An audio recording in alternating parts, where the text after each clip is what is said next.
আজ ছিল শুভ নীলষষ্ঠী, আর নীলের ঘরে বাতি দেওয়ার জন্য আমি চলে গিয়েছিলাম সেই বিখ্যাত নান্নার বাবার কাছে।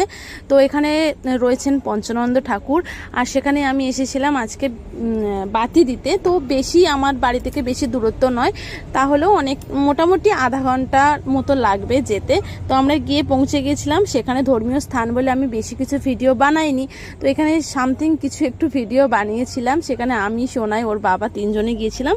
আর এই তিনজনকে তোমরা দেখতে পাচ্ছ, অল্প কিছুক্ষণের জন্য ভিডিওটা বানিয়েছিলাম। প্রচণ্ড ভিড় হয়েছিল ভক্তদের, মানে কি বলবো, মানে পুজো দেওয়ার এত ভিড়, মানে পুজো দিতে গেলে প্রচণ্ড মানে ঠেলাঠেলি একটা ব্যাপার। আর চারিদিকে এত জল ঢেলেছে ভক্তরা যে চারিদিক কাদা হয়ে গিয়েছিল, সেই জন্য এক হাতে শাড়ি ধরে ভিডিও করা খুবই অসম্ভব ছিল।